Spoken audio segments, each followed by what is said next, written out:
कि आज जो गरम दल है वो आने वाले कल नरम दल कहे जाएंगे, और आज जो नरम दल हैं वो कल गरम दल कहे जाते थे। जब हमारी कांग्रेस नई नई बनी थी तब दादा भाई नौरोजी ने जो विचार अपने जनता के सामने प्रस्तुत किए थे, उस जमाने में उन विचारों को गरम दलवादी कहा गया था, लेकिन आज वही विचार नरम दलवादी माने जाते हैं। इसके माने गरम दल प्रगति की सूचना देता है। आज हम लोग गरम दलवादी माने जाते हैं, लेकिन आने वाली हमारी संतानें अपने आप को गरम दलवादी मानेंगी और हमें नरम दलवादी।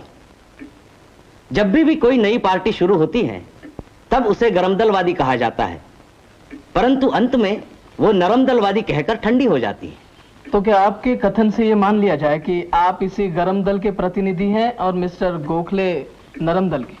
जी हाँ। और बनारस के कांग्रेस के अधिवेशन में मिस्टर गोखले के भाषण से क्या ऐसा मान लिया जाए कि वे अब गरम दल की विचार की दिशा में मुड़ रहे हैं और कुछ ही दिनों में आप दोनों एक ही दल में शामिल हो जाएंगे? नहीं, ऐसे कोई आसार नजर नहीं आ रहे। बनारस में जो मिस्टर गोखले ने रुख अपनाया था उससे ज्यादा वो मोड़ नहीं ले सकते। उनका रुख देखते हुए मैं उन्हें गरम दलवादी नहीं कह सकता। हाँ, ज्यादा से ज्यादा कम नरम दलवादी कह सकता हूं। तो आप अपने दल और गोखले साहब के दल के बीच में कौन सा बुनियादी फर्क मानते हैं? मेरे विचार में यह सरकार हमारे काम की नहीं है। किसी देश में विदेशी सरकार का बना रहना यह असफल शासन की निशानी है, और इसी के कारण वो शासन स्थायी नहीं होता। यहां तक हम दोनों विचारधाराओं में मतभेद नहीं है, मगर मैं यही बात इस तरह से कहता हूं, ये विदेशी सरकार ने हमारे देश को तबाह कर दिया है। आदरणीय दादा भाई नौरोजी पहले व्यक्ति थे जिन्होंने हमें बताया था कि हमारे देश को निचोड़ा जा रहा है, और अगर ये हालात रहे तो हमारा देश खत्म हो जाएगा। और इसी के लिए दादा भाई नौरोजी इंग्लैंड गए, वहां 20 साल तक रहे और अंग्रेजों को यह समझाते रहे कि हिंदुस्तान के साथ जुल्म हो रहा है। लेकिन इसका नतीजा क्या निकला? 82 साल की वो वृद्ध आत्मा वापस लौटती है खाली हाथ, निराश होकर। गोखले साहब अभी तक निराश नहीं है। वो मेरे मित्र हैं, मुझे विश्वास है कि उनकी यह पक्की धारणा है। गोखले निराश नहीं, उदास नहीं, वो और 80 साल तक इंतजार करने को तैयार हैं, और अंत में हमें यह बताएंगे कि वो भी दादा भाई नौरोजी की तरह निराश हो गए हैं। हम अब इंतजार नहीं कर सकते। इसका मतलब ये कि समस्या को सुलझाने का आप कोई दूसरा हल रखते हैं ना? रखते हैं। वो दल ब्रिटिश राष्ट्र को अपील करने में विश्वास रखता है, हम नहीं रखते। तो फिर आपका कौन सा तरीका है? बाइकॉट। उपाय अर्जी लिखना नहीं, बाइकॉट करना है। तो क्या आप ब्रिटिश माल का बॉयकॉट करेंगे? जी हां, हम इससे भी ज्यादा कुछ करेंगे। हम सरकार को माल गुजारी इकट्ठा करने और देश में शांति बनाए रखने में मदद नहीं करेंगे। सरकार के सीमा पार की लड़ाइयों में और हिंदुस्तान के बाहर होने वाली लड़ाइयों में हम हिंदुस्तानी खून और हिंदुस्तानी रुपया नहीं देंगे। सरकार को न्याय और प्रशासन में मदद नहीं करेंगे, और अगर जरूरत पड़ी तो टैक्स भी नहीं देंगे। पर गोखले साहब की ये पुख्ता राय है कि हमें संवैधानिक तरीकों से आंदोलन करना चाहिए। संवैधानिक? हाँ, कौन सा संविधान? कहां का संविधान? अगर आपकी जेब में कोई हिंदुस्तान का संविधान पड़ा हो तो बाहर निकालकर हमें दिखाइए। हिंदुस्तान में ब्रिटिश साम्राज्य के इतिहास में संविधान नाम की चीज कोई दिखाई नहीं देती, जो इंग्लैंड के इतिहास में दिखाई देती है। अगर गोखले साहब संविधान पर विश्वास रखते हैं तो बिलाशक रखें, लेकिन हमें संविधान में यकीन दिलाने पर वो अपना मजाक न उड़ाएं। तो आप ये मानते हैं कि नरम दलवादी तरीके किसी काम के नहीं है? मैं यूं कहना चाहूंगा कि किसी भी साम्राज्य के इतिहास में हमें ऐसा कोई प्रमाण नहीं मिलता जो दिखाता हो कि शासक ने शासित को अपनी इच्छा से कारोबार सौंपकर साम्राज्य खो दिया हो।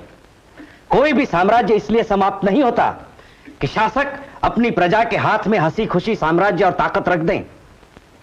ताकत मिलती है आगे बढ़कर हासिल करने से, उसे छीनने से। बड़ी अजीब बात है चिटनवी साहब, आप ये क्यों कह रहे हैं कि इस साल कांग्रेस का अधिवेशन नागपुर में ना बुलाया जाए?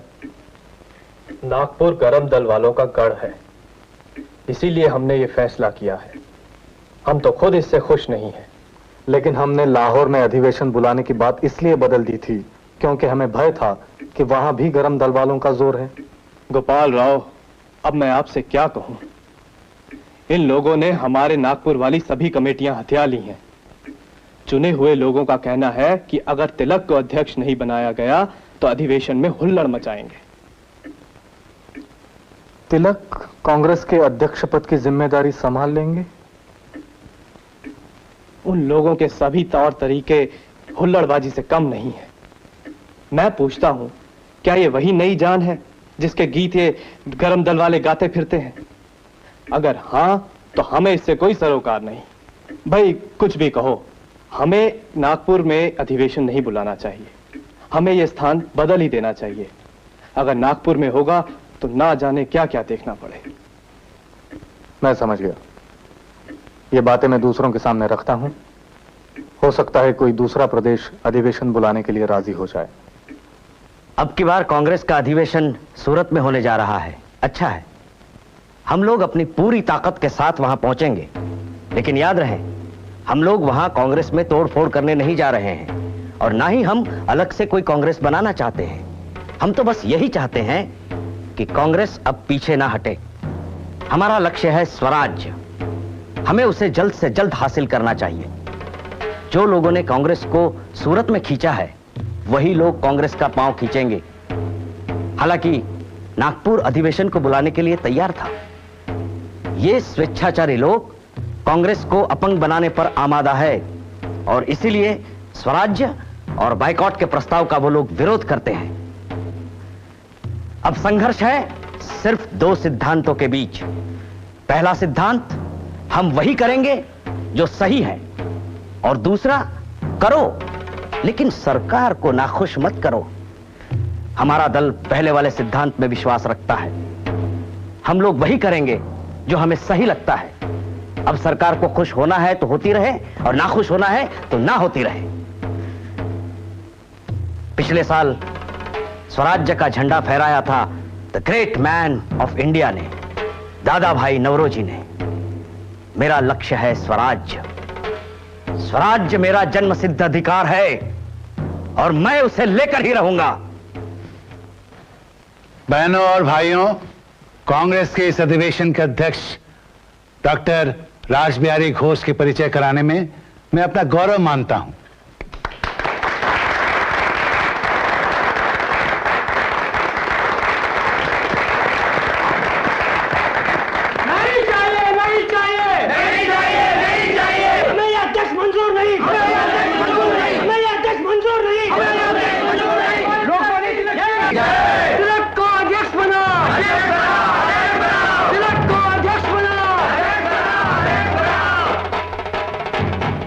मैं बोलने की इजाजत चाहता हूं।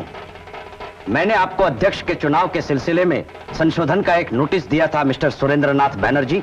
अध्यक्ष का चुनाव हो चुका है, आपको बोलने की इजाजत नहीं है। आप मंच से उतर जाइए। मुझे बोलने का पूरा अधिकार है। मैंने लिखित रूप में इजाजत मांग ली थी और चेयरमैन साहब से बात भी की थी। मुझे अपने प्रतिनिधियों के साथ सीधे बोलने का अधिकार है। मिस्टर तिलक, आप अपने निषेध का काफी प्रदर्शन कर चुके हैं। अब आप इस मंच से हट जाइए। बोलने दो, बोलने दो, बोलने की इजाजत दो, बोलने की इजाजत दो। आप मंच से उतर जाइए। मैं नहीं उतरूंगा। जब तक मुझे यहां से बोलने नहीं दिया जाता, मैं नहीं हटूंगा।